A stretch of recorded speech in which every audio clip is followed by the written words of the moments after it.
Pengusaha dan Mitra Perbendaharaan Banten. Sebagai PNS, kita harus mengetahui dan memahami kewajiban sebagai PNS. Kewajiban PNS diatur dalam PP nomor 53 tahun 2010. Lalu, apa saja yang menjadi kewajiban PNS itu?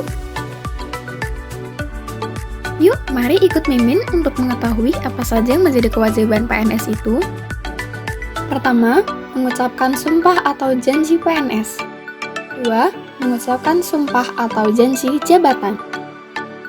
3. Setia dan taat sepenuhnya kepada Pancasila, Undang-Undang Dasar Negara Republik Indonesia tahun 1945, Negara Kesatuan Republik Indonesia, dan pemerintah. 4.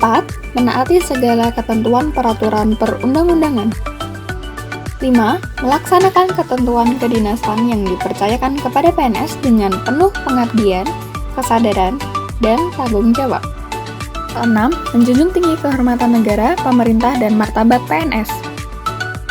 7. Mengutamakan kepentingan negara daripada kepentingan sendiri, seseorang, dan atau golongan. 8. Memegang rahasia jabatan yang menurut sifatnya atau menurut perintah harus dirahasiakan. 9. Bekerja dengan jujur, tertib, cermat, dan bersemangat untuk kepentingan negara. 10. Melaporkan dengan segera kepada atasannya apabila mengetahui ada hal yang dapat membahayakan atau merugikan negara atau pemerintah, terutama di bidang keamanan, keuangan, dan material. 11. Masuk kerja dan menaati ketentuan jam kerja. Selanjutnya, mencapai sasaran kerja pegawai yang telah ditetapkan. 13. Menggunakan dan memelihara barang-barang milik negara dengan sebaik-baiknya. 14. Memberikan pelayanan sebaik-baiknya kepada masyarakat. 15. Membimbing bawahan dalam melaksanakan tugas.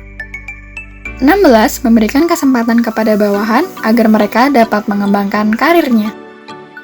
Terakhir, menaati peraturan kedinasan yang ditetapkan oleh pejabat yang berwenang. Setelah menyimak video tentang kewajiban PNS, yuk lanjutkan perjalanan untuk menyimak video tentang apa saja ya yang menjadi larangan seorang PNS. Pertama, menyalahgunakan wewenang. Kedua, menjadi perantara untuk mendapatkan keuntungan pribadi dan atau orang lain dengan menggunakan kewenangan orang lain. Ketiga, tanpa izin pemerintah menjadi pegawai atau bekerja untuk negara lain, lembaga atau organisasi internasional. Keempat, bekerja pada perusahaan asing, konsultan asing, atau lembaga swadaya masyarakat asing. Kelima, memiliki, menjual, membeli, menggadaikan, menyewakan, atau meminjamkan barang-barang baik bergerak atau tidak bergerak, dokumen, atau surat barang milik negara secara tidak sah. Keenam, melakukan kegiatan bersama dengan atasan, teman sejawat, bawahan, atau orang lain di dalam maupun di luar lingkungan kerjanya dengan tujuan untuk keuntungan pribadi, golongan, atau pihak lain yang secara langsung atau tidak langsung merugikan negara. Ketujuh, memberi atau menyanggupi akan memberi sesuatu kepada siapapun, baik secara langsung atau tidak langsung, dan dengan dalih apapun untuk diangkat dalam jabatan.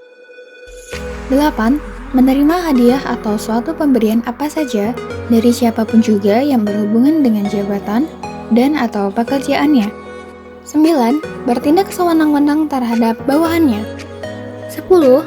Melakukan suatu tindakan atau tidak melakukan suatu tindakan yang dapat menghalangi atau mempersulit salah satu pihak yang dilayani sehingga mengakibatkan kerugian bagi pihak yang dilayani tersebut. 11. Menghalangi berjalannya tugas kedinasan. 12. Memberikan dukungan kepada calon presiden atau wakil presiden, DPR, DPD, atau DPRD dengan cara menjadi peserta kampanye, membuat keputusan atau tindakan yang menguntungkan atau merugikan salah satu pasangan calon selama masa kampanye, lalu mengadakan kegiatan yang mengarahkan kepada keberpihakan terhadap pasangan calon yang menjadi peserta pemilu pada periode sebelum, selama, dan sesudah masa kampanye, serta memberikan surat dukungan disertai fotokopi KTP.